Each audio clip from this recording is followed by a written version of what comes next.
Hey, everybody. I'm Sarah Clark, founder of Fertile, and we have Justine Altman here. Hey, Justine. Hey, Sarah. Thanks for having me. Hey, Justine is our functional diagnostic nutrition practitioner. And today we're talking about a topic that we get asked a lot of questions about, which is egg health. And so today we're going to be talking about some of the three top mistakes we see around egg health.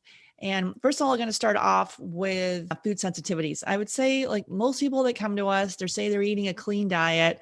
They've made some changes. Maybe they've taken gluten out. They may have taken dairy out, but maybe not completely. They may be eating organic, but sometimes not always. But when we have both partners do the elimination diet, which you're taking out the top allergens over the course of 10 days and then systematically reintroducing them, we typically always see something going on with a food sensitivity. So the elimination diet is the gold standard. And then we then tweak it further with food sensitivity testing. But really, first of all, how that can impact the egg is immune reactions from foods can impact ovulation, menstrual cycle, and egg quality. Do you just want to talk about, Justine, as far as egg health and why we would even look at, I think people don't really know the importance of this piece. Yeah. So it's like our eggs are like a final product in this big, long thing that happens in the body, right? So we take in nutrients with the food we eat, and hopefully we absorb a good amount of them. Um, and then when we eat foods that cause inflammation for us because we have a sensitivity to them in some way, and there's tons of reasons why a sensitivity can develop, and we don't always. Sometimes we're born with them, sometimes we're not. And a lot of times we can make a lot of improvement to them. But if we're eating foods we don't know we're sensitive to, it's causing this stress response every time we eat them.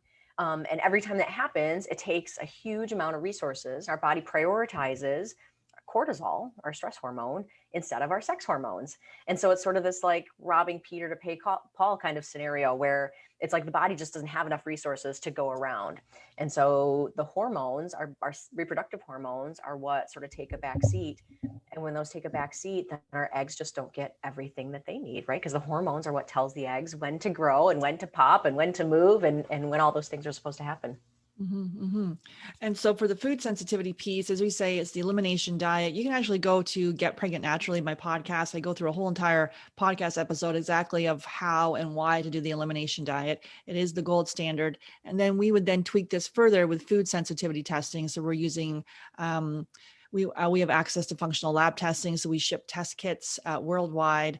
And we look at food sensitivity testing using blood. Anything else you wanted to say about that? It's a huge topic, but anything? Yeah, so we get real specific. When we do the testing, it really allows us to really hone in on exactly which foods are causing issues for you, foods we might never know about otherwise, right? Because sensitivities, for some things, like if you eat it and you get a headache right away or you get mouth swelling or whatever, like, we don't have to have a test to tell you that you've got a sensitivity, but so many of them are far more subtle and it doesn't cause an immediate digestive issue. And so it's really hard to pinpoint without the test. But when we get the testing back, we're able to make really specific recommendations about remove this food for this number of days and remove these stronger reaction foods for this number of days, and really put together a really specific plan for you on exactly what's going to move the needle the most in order to reduce inflammation, so that your body just suddenly has more resources to work with to have really good balanced hormones in order to create really good healthy eggs.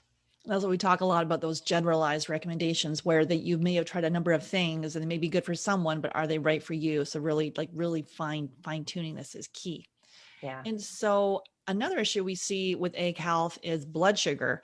And again, if you want to refer back to Get Pregnant Naturally, we've done like a major deep dive on this on the podcast. But really, for blood sugar, this is something that I had where I literally was like, I was hangry, like literally I was with my husband. I'm like, stop the car now. I'm freaking starving. And he'd be like, keep driving. Didn't think it was an issue. I'm like, no, I'm going to pass out. I need to eat. And also, so mood swings, the hangry piece, and like vicious sugar cravings. So all of these blood sugar imbalances, they can impact the menstrual cycle. So leading to irregular or absent periods, and then ovulation disorders. So irregular ovulation and ovulation. So all of that, balancing blood sugar. And we work with this for months with our couples. And it's not just egg health, it's also sperm. But in this case, we're talking about egg health and the importance of blood sugar. I know Justine had her own experience with blood sugar imbalance too, and was able to then, rectify it. Anything you want Yeah. to say there? Well, you know, I get super excited about this That's topic. right. It's just, again, it's about stress on the body, right? When our blood sugar is out of balance because we've had too much sugar or too many carbs, and not even now, like, right, like if you've cleaned up your diet and your carbs are under control right now, and you're not really eating sugar, the body still takes time to recover from all those other years when you were eating those other things. And when we're on this blood sugar roller coaster, we eat food and it spikes high, and then between meals it dips down low, and that's when we get hangry, right? It's because our blood sugar has dropped. The body's constantly having to manage that because it's really critical. It does.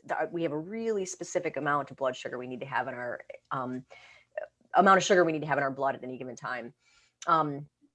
And so when the body's managing that, again, like, it's not paying as much attention to our digestion and our absorption. It's not paying as much attention to our reproductive system and our hormones. It's not paying as much attention to our immune system. And it's because it's trying to just keep us balanced, keep homeostasis, right? And so we know there's a link with hormone imbalance, especially with estrogen dominance, as it relates to insulin being off, as it manages blood sugar being off. And so the more we can bring balance there, the more some of those hormone issues just start to fade away, to clean up, to become balanced on their own. And then the next one we have is vitamin D. And we regularly see vitamin D with people either in the teens or the single digits. And the functional reference range, you want your vitamin D between 60 to 80. And so many people are already supplementing with vitamin D. You want to make sure it's vitamin D3 and K2, which is K2 is the cofactor. And Justine will talk about that in a minute. But it's really important for micronutrients help with egg development. So if your vitamin D is that low and then you supplement with it, you want to make sure you're testing it regularly with your physician because it is a hormone. But our thing is, well, why is it low to begin with? What's your take, Justine? Yeah. So when we're low in any nutrients, so whether it's vitamin D or any minerals or any other vitamins, it's always, why are we low, right? And so for vitamin D, there's a couple of answers. So one is, a huge amount of vitamin D that we get into our system comes from our body making it on its own when we get exposed to the sun. So we, if you think of humans as these primitive animals, right? We didn't used to live in houses 23 and a half hours out of the day, right? We used to be outside a whole lot more. We used to have a lot more sun exposure, and our bodies were used to sun exposure. And that's when we synthesize a lot of vitamin D, is when we get exposure to the sun, especially midday, right? And so to your tolerance, right? So I'm advising you go out in the sun with no sunscreen, but also your skin, right? And so if at 5 minutes you're going to start to burn, then at 5 minutes, that's when you're done. But basically get some sun exposure. And lack of sun exposure is what causes low vitamin D for a lot of us. The other contributing factor is just not enough vitamin D in our food, right? And so we're eating food that just has less vitamin D than, say, the same piece of produce did 100 years ago. We know that there's less nutrient density. And then the last thing being, if our gut is compromised, then we're taking in plenty of good foods, but we're just not digesting and absorbing them enough. The particles don't get broken down enough if our gut isn't in tip-top shape, and then we just don't absorb it. And so instead it moves out the other end as waste, right? And so there's those three things that sort of all have to be kind of in place. And so in the meantime, we supplement in order to bring your levels up, right? Because if you have a really low vitamin D, if you've got vitamin D in the teens, like, there are so many things in your body that just can't happen at 100% because your body just doesn't have the resources it needs. And we know the Western medicine is starting to come around. I know their cutoff used to be like anything above 30 was fine, whereas we say it's above 60. I've seen Western medicine talk about ranges in the 50s anyway lately. So they're coming closer to what we believe in functional medicine. But essentially, we've got to have vitamin D in good shape. And so if yours isn't, we want to address the root causes. But in the meantime, let's at least add some supplementation so that we can try to bridge that gap in the meantime.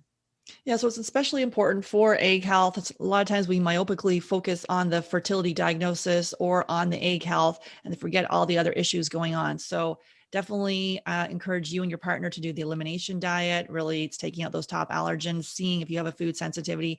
Is that impacting your egg health? Looking to see if there's a blood sugar. So if you've got the hangry, the mood swings, the sugar cravings, what's going on with your blood sugar. And so to see how to stabilize that, like one big tip on that is to get a glucose meter. You want to just talk about that briefly, Justine? Yeah, I love glucose monitors. Oh, the geek in me gets excited about this stuff.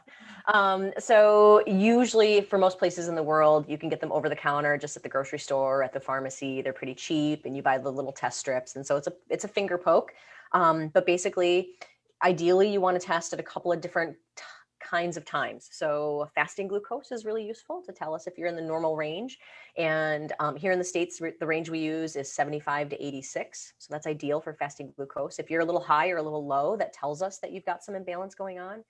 And then testing at an hour after meals too. And we want to see that spike not go above 120. If it does, that's how we know that that was either too much food or straight up too much carbs in one sitting for your body to tolerate. And that's how you know, like, okay, well, if I tinker with it next time and I maybe eat a little, a quarter of a sweet potato instead of a half a sweet potato next time around, do I stay below that 120 mark for blood sugar? Yeah, it's really looking at that's what's individual and the best thing for you, not those generalized recommendations. Right. And then the last one is vitamin D. So if yours is low, to really, first of all, you want to work with your physician to supplement. We do recommend if you go to the Fab Fertile store, so fabfertilestore.com, and you can get our basic supplement recommendations. We do have a vitamin D K2 that we recommend there, professional grade supplement. And then again, you want to dig deeper as to why it's off to begin with.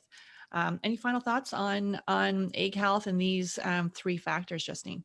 Yeah, just do your best, right? We're not looking for perfection, but everything you can make a little upgrade to, everything you can get closer to less stress on the body and more nutrition in the body, the more your egg health continues to improve day by day. Awesome. So definitely you can go check out, you can join the Fab Fertile support group. So Fab Fertile support group on Facebook for more support, motivation. And we also have we have monthly live talks as well. You can get your questions answered. So thanks again, Justine. Thanks, Sarah.